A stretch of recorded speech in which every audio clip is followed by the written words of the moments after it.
I shifted in my seat and recrossed my legs. He sighed theatrically. "Today, of all days, you drag me out for this? For Christ's sake, your guy's a fucking seapot." I simply nodded, though acronyms annoy the hell out of me. Unfortunately, I labor in a system that's an alphabet soup. At this very moment, the AUSA, or an assistant U.S. attorney, the INB chief, was reminding me that the DOJ, Department of Justice, had authorized the DEA to designate my client a CPOT, or Consolidated Priority Operational Target. CPOTs tend to grow old and die in jail, which was why I'd made the government a hard-to-refuse offer.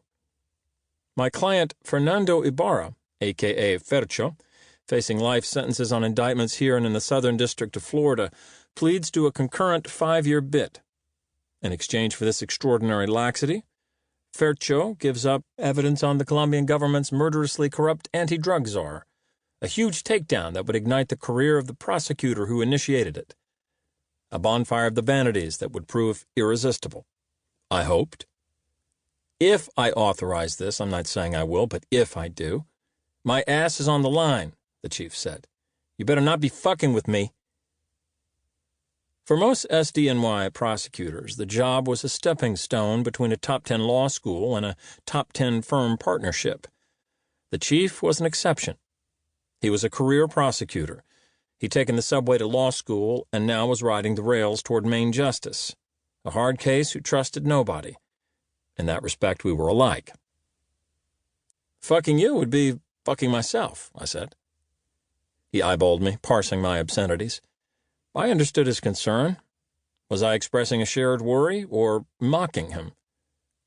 "We're in this together," I said. "I want this to happen as much as you do." "I bet you do." "All right, if. How long would it take?" I shrugged. "You know how these things go." "Do I ever?" He sighed again. "Okay, bring me the head of General Uvalde." "Funny," I said, although it wasn't. I wished the chief a very merry, happy whatever, then buttoned up my overcoat and went to try to find someone to warm me during the cold night ahead. For sure, it wasn't going to be my ex-wife, although she remained my one true love. The last time I tried and failed to mend fences with my ex, she'd punched me in the mouth. And while I was spitting blood, she said nasty things about my moral compass, to the effect that I was an abject slave to a risky business. She was partially correct. Yes, I was consumed by my work, but there was little danger in my doings.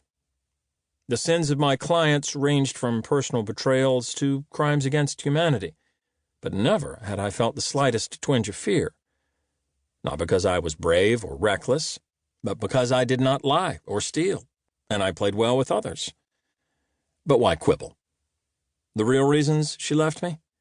Not how, but with whom I played. Also, that I wasn't a one-woman man. She was right about both.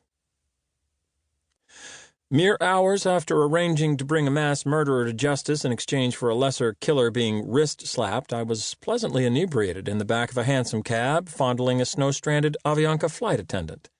The treetops glistening and the two of us listening to the sound of our horse clopping through Central Park.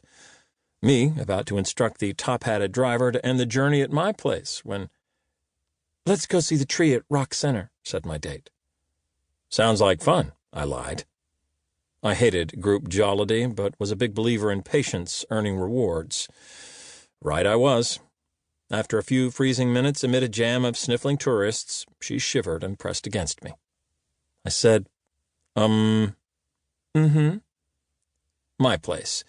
We shared a joint and popped a cork and lay by the fireplace. In the flickering light, her body glowed like honey and tasted even sweeter. It was one of those glorious moments when you think life can't get any better. But then it did. As I was about to close the books on what already had been my personal best year, a trifecta of new clients suddenly emerged from the free-fire zone of the war against drugs.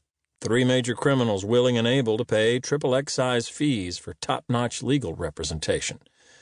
Modesty aside, that was me. It went like this. Chapter 1.